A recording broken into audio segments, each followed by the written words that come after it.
നമസ്കാരം കൂട്ടുകാരെ, എല്ലാവർക്കും വീഡിയോയിലേക്ക് സ്വാഗതം. ഇന്ന് നമുക്കൊരു ഓലൻ ഉണ്ടാക്കാം. സദ്യയിലെ ഒരു മെയിൻ ഐറ്റമാണ് ഓലൻ. ഓല ഉണ്ടാക്കുന്നതിന് ആദ്യമേ വൻപയറാണ് വേണ്ടത്. അപ്പോൾ ഒരു കപ്പ് വൻപയർ എടുത്ത് വെള്ളം ഒഴിച്ച് നമുക്ക് കുക്കറിലിട്ടൊന്ന് വേവിച്ചെടുക്കാം. വൻപയർ കുക്കറിൽ നന്നായിട്ട് വെന്ത് വന്നതിന് ശേഷം ഇതേപോലെ ഒരു ചട്ടിയിലേക്ക് മാറ്റി കൊടുത്തതിന് ശേഷം ഇതിൻ്റെ അകത്തേക്ക് നമ്മൾ നൈസായിട്ട് അരിഞ്ഞു വെച്ചിരിക്കുന്ന കുമ്പളങ്ങ ഇട്ട് കൊടുക്കാം. കുമ്പളങ്ങ ഇട്ട് കൊടുത്തതിന് ശേഷം കറിവേപ്പില, ഒരു 3 പച്ചമുളക്, ഉപ്പ്, തേങ്ങയുടെ 2 പാൽ എന്നിവ ഇതിൻ്റെ അകത്തേക്ക് ചേർത്ത് കൊടുക്കാം. ഞാനിവിടെ ഒരു 400 ഗ്രാം കുമ്പളങ്ങയാണ് എടുത്തിരിക്കുന്നത്. ഇതിൻ്റെ അകത്തേക്ക് നമുക്ക് ഒരു 2.5 ഗ്ലാസ് 2 പാൽ ഒഴിച്ചു കൊടുക്കാം. 2 പാൽ ഒഴിക്കുമ്പം ആ ഒരു ലെവലിന് ഒഴിച്ചത്, ആ കുമ്പളങ്ങയുടെയും പയറിൻ്റെയും ആ ഒരു ലെവലിന് ഒഴിച്ചാൽ മതി. അപ്പോൾ നമ്മുടെ വൻപയർ കുക്കറിൽ വേവിച്ചെടുത്തിട്ടുണ്ടായിരുന്നു. ഇതിനകത്തേക്ക് നമ്മൾ കുമ്പളങ്ങ, കറിവേപ്പില, പച്ചമുളക്, ഉപ്പ് എന്നിവ ചേർത്ത് കൊടുത്തു. അതിൻ്റെ കൂടെ ഒരു 2.5 ഗ്ലാസ്, അതായത് ഇതിൻ്റെ ഒപ്പത്തിനൊപ്പം നമ്മൾ തേങ്ങയുടെ 2 പാൽ ചേർത്ത് കൊടുത്തിട്ടുണ്ട്. ഇനി നമുക്കിതിനെ മൂടി വെച്ച് ഒരു മീഡിയം ടു ലോ ഫ്ലെയിമിൽ പതുക്കെ ഒന്ന് കുക്ക് ചെയ്തെടുക്കാം.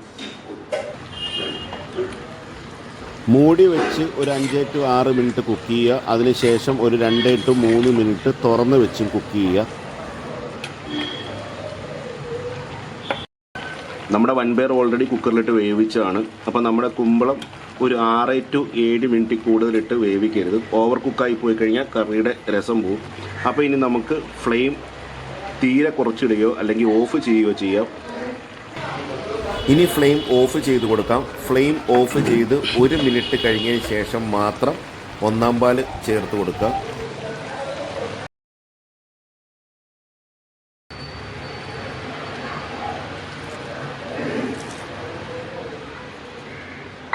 അതിൻ്റെ കൂടെ തന്നെ പച്ച കറിവേപ്പില,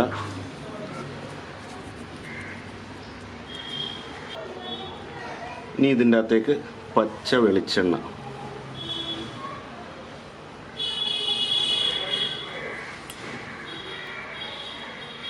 അപ്പോൾ ഈ തേങ്ങാപ്പാലും പച്ച കറിവേപ്പിലയും പച്ച വെളിച്ചെണ്ണയാണ്.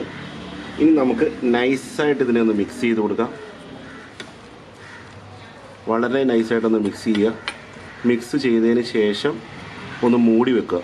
എന്നിട്ട് ഒരു 1/2 മണിക്കൂർ മൂടി വെച്ചതിന് ശേഷം എടുത്ത് നമുക്ക് സെർവ് ചെയ്യാവുന്നതാണ്.